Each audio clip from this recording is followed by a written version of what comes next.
Students,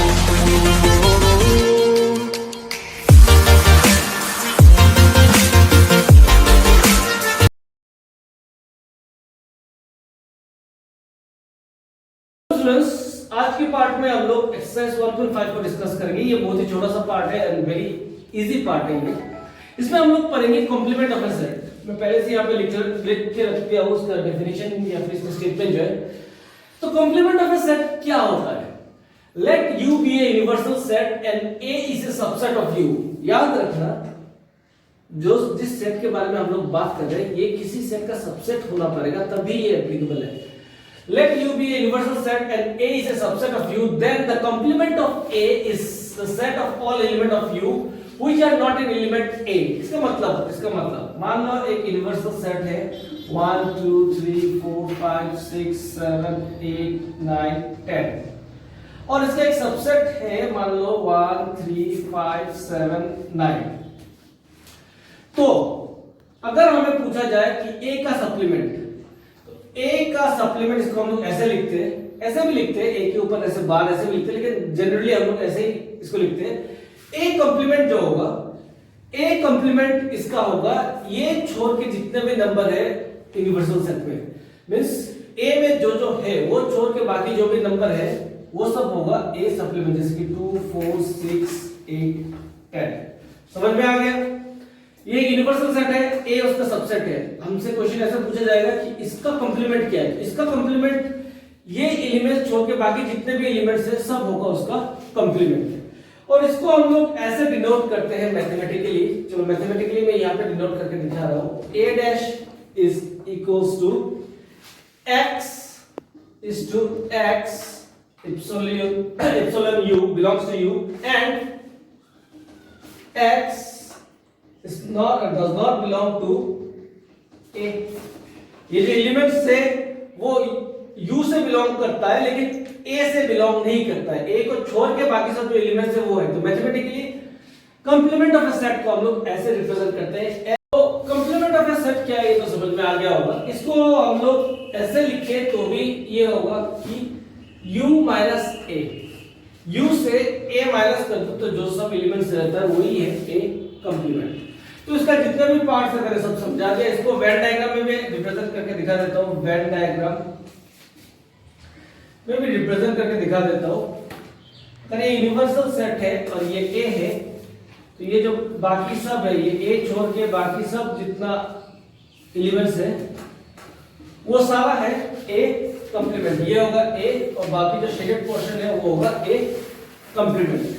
तो complement of the set जो है वो तुम्हें समझ में आ गया होगा। इससे रिलेटेड कुछ प्रॉपर्टीज है, पहले हम लोग वो प्रॉपर्टीज कर लेते हैं, फिर एग्जांपल्स करके न्यूमेरिकल्स में एक्सरसाइज में हम लोग चले जाएंगे। ये नोट करो, अभी हम लोग इसके प्रॉपर्टीज में जाते हैं। ओके स्टूडेंट्स, यहाँ पे मैंने कुछ कंप्लीमेंट ऑफ द सेट का जो प्रॉपर्टीज है वो सब लिखा है। तो ये तो आपको समझ में आ ही रहा होगा कि ए यूनियन ए कंप्लीमेंट क्या होगा? यूनिवर्सल सेट ही होगा। ए यूनिवर्सल सेट में ए जो है छोड़ के बाकी सब जो है वो ए कंप्लीमेंट है, सबको मिला लिया तो क्या होगा? Universal set. A intersection A complement, intersection मतलब जो कॉमन चीजें हैं, कॉमन एलिमेंट्स है, तो ए और ए कंप्लीमेंट में कुछ कॉमन चीजें होगा ही नहीं, इसलिए वो होगा एम्प्टी सेट। ये दो लॉज है जो हम लोग न्यूमेरिकल्स में यूज करते हैं। इसको एक एग्जांपल के थ्रू मैं दिखा भी दूंगा कि ये इक्वल होता है डी मॉर्गन्स लॉ, जिसमें दिया हुआ है कि ए यूनियन बी कंप्लीमेंट होता है A complement intersection B complement, और ए इंटरसेक्शन बी कंप्लीमेंट होता है A complement union B complement.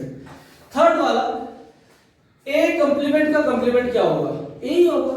Universal set है, ए है, तो ए का कंप्लीमेंट होगा ए छोड़ के बाकी सब जो है, तो बाकी सब का कंप्लीमेंट क्या होगा? ए ही तो होगा। तो इसलिए ए कंप्लीमेंट होता है ए। एम्प्टी सेट का कंप्लीमेंट होता है यूनिवर्सल सेट, क्योंकि यूनिवर्सल सेट कुछ नहीं का कंप्लीमेंट सब कुछ, और सब कुछ का कंप्लीमेंट क्या होगा? कुछ नहीं। तो इसलिए यूनिवर्सल सेट का कंप्लीमेंट एम्प्टी सेट। तो ये प्रॉपर्टीज है, ये सब सीख लो क्योंकि ये सब यूज करना पड़ेगा हम लोग न्यूमेरिकल्स में। तो इसी से रिलेटेड एक बहुत ही इंटरेस्टिंग एग्जांपल है वो कर लेते हैं। तो ये डी मॉर्गन्स लॉ का कांसेप्ट भी थोड़ा समझ में आ जाएगा। वो है एग्जांपल नंबर 22, तुम्हारे एनसीईआरटी बुक का एग्जांपल नंबर 22। उसमें दिया हुआ है कि universal set U equals to 1 2 3 4 5 6 4 5 6 U दिया हुआ है। ए दिया हुआ है तुम्हारा 2,3 और बी दिया हुआ है तुम्हारा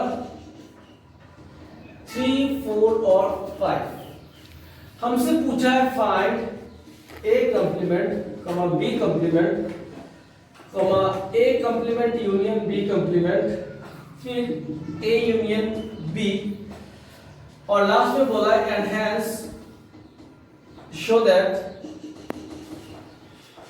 A union B complement is equals to A complement intersection B complement। तो ये सब प्रूफ करने के लिए दिया है।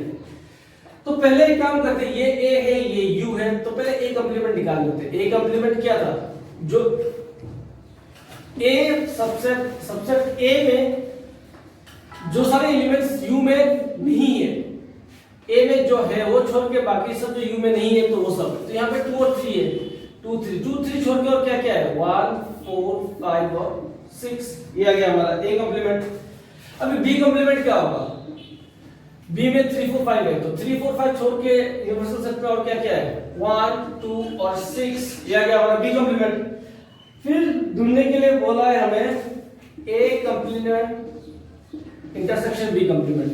तो इसका और इसका अगर इंटरसेक्शन निकाले तो मुझे तो सिर्फ 6 दिखाई दे रहा है और 1 दिखाई दे रहा है, तो 1 और 6 ही आएगा क्योंकि इसका इंटरसेक्शन मतलब जो कॉमन एलिमेंट्स है, तो 1 कॉमन है दोनों में वो लिख दिया, 6 कॉमन है तो वो लिख दिया।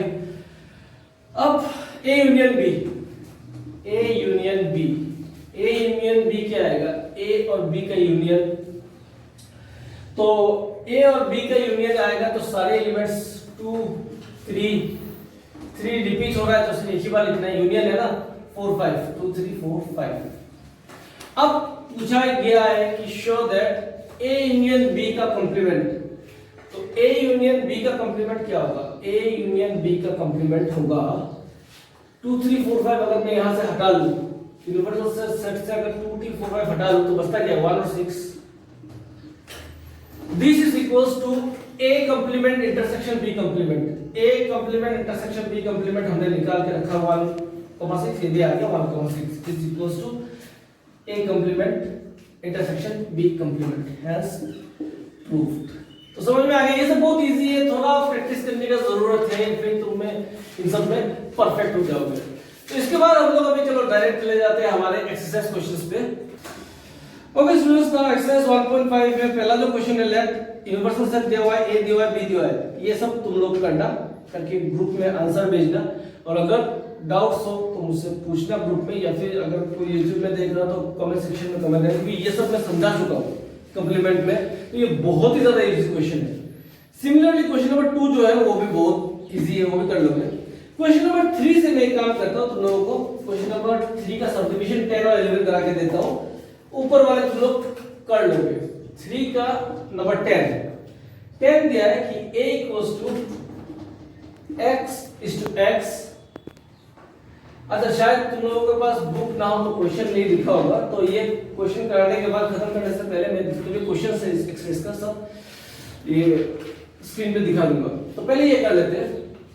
क्वेश्चन क्या दिया हुआ है कि take the set of natural number as universal set. Universal set है हमारा सेट ऑफ नेचुरल नंबर और हमें बोला गया है कि A का कंप्लीमेंट ढूंढना है।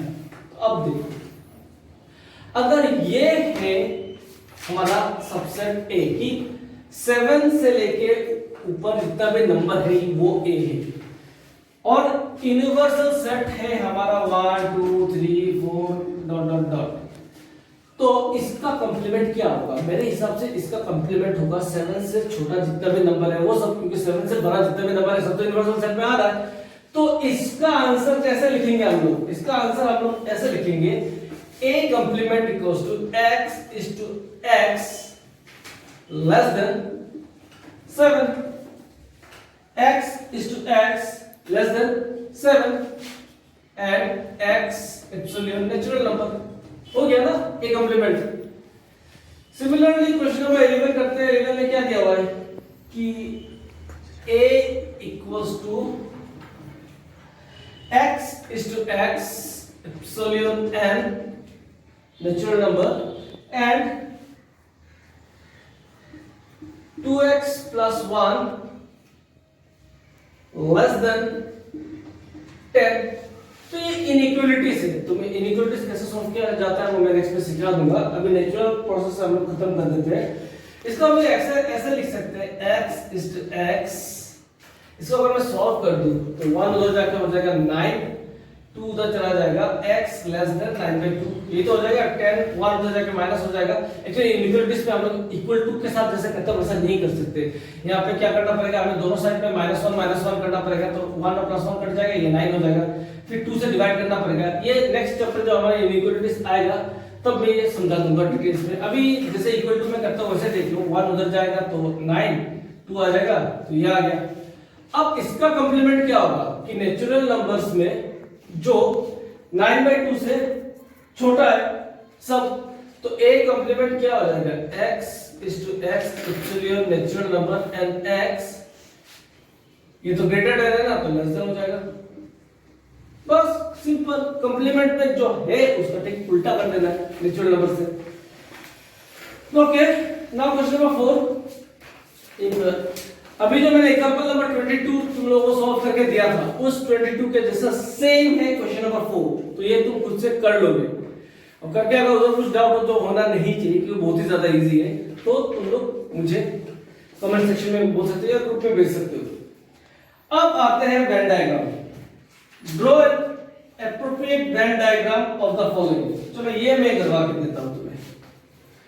क्वेश्चन नंबर 5 है ये। क्वेश्चन नंबर 5 में हमें वेन डायग्राम बनाने के लिए बोला है। ये तुम लोग कर सकते हो लेकिन फिर भी मैं करवा के दे रहा हूं ताकि तुम्हें कोई डाउट ना रहे। क्वेश्चन नंबर 5 का नंबर 1 है A union B complement. A union B का कंप्लीमेंट। अब देखो ये हो गया A और ये हो गया B। यूनियन मतलब ये पूरा A और B में जितना है उतना पूरा। तो उसका कंप्लीमेंट क्या होगा, ये छोड़ के बाकी सब जितना है वही होगा ना उसका कंप्लीमेंट। ये छोड़ के बाकी जितना भी पार्ट है ये यूनिवर्सल सेट में वही तो होगा ना उसका कंप्लीमेंट। समझ में आ रहा है वेन डायग्राम कैसे बनाया जाता है कि A यूनियन B का कंप्लीमेंट बोला तो A यूनियन B तो इस दो गोले में जितना आ रहा है ये पूरा है A यूनियन B। कंप्लीमेंट क्या होगा, ये गोले छोड़ के बाकी जितने भी एलिमेंट्स हैं सब है A यूनियन B का कंप्लीमेंट। तो ये है A यूनियन B का कंप्लीमेंट। क्वेश्चन नंबर 2 पूछा गया है कि A intersection union B intersection. तो डी मोर्गन्स लॉ से हमें पता है A intersection A complement intersection B complement का फॉर्मूला होता है A यूनियन B का कंप्लीमेंट। तो इसका भी जो नंबर 2 का जो वेन डायग्राम आएगा वो भी सिमिलरली यही बनेगा। क्वेश्चन नंबर 3 है कि A इंटरसेक्शन B का कंप्लीमेंट। तो A इंटरसेक्शन B। अब मुझे तुम लोग बताओ यहाँ पे A इंटरसेक्शन B कौन सा है। तो मुझे तो लगता है ये जो पार्ट है ये बीच में जो इंटरसेक्ट कर रहा है ऐसे, तो ये जो पार्ट है ये पार्ट है A इंटरसेक्शन B। उसका कंप्लीमेंट अगर होगा तो क्या होगा, ये छोड़ के बाकी सब। तो क्या मैं ऐसा बोल सकता हूं ये जितना भी पार्ट है एक्चुअली ये सब पार्ट को शेड कर देना पेंसिल से तो और अच्छा दिखता है। ये तो अंदर भी जाएगा। सिर्फ ये जो पार्ट है बीच का वो नहीं होगा, बाकी सब पार्ट क्या होगा इसका कंप्लीमेंट होगा क्योंकि ये छोड़ के बाकी सब जो है उसका कंप्लीमेंट है। तो ये बन गया A इंटरसेक्शन B का कंप्लीमेंट का डायग्राम। सिर्फ ये जो बीच का पार्ट है इसको खाली रखना और बाकी सबको शेड कर देना। ये है नंबर 3। और नंबर 4 क्या है, नंबर 4 पूछा है A complement union B complement. तो डी मोर्गन्स लॉ से हमें ये भी पता है कि ये होता है इज इक्वल्स टू ये होता है। तो ऑब्वियसली सेम डायग्राम ही होगा इसका भी। तो ये 5 का जितना भी वेन डायग्राम है वो मैंने एक्सप्लेन कर दिया है। अभी question number 6। Let U be the set of all triangle in a plane। Universal set बोला है कि all triangles If A is a set of all triangles, at least one angle different from 60, what is A? If A is a set of at least one A complement.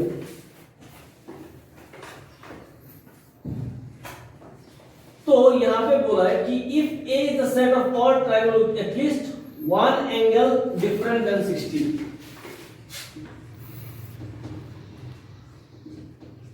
एक तीन में से एक angle 60 नहीं है, उसका complement क्या होगा? उसका कॉम्प्लीमेंट क्या ये होगा कि जिस ट्रायंगल का तीनों एंगल 60 डिग्री है, तो इसका एक कॉम्प्लीमेंट आएगा सेट ऑफ ऑल। अगर तीनों का 60 हो गया तो इसको हम लोग क्या बोलते हैं? Set of all equilateral triangles.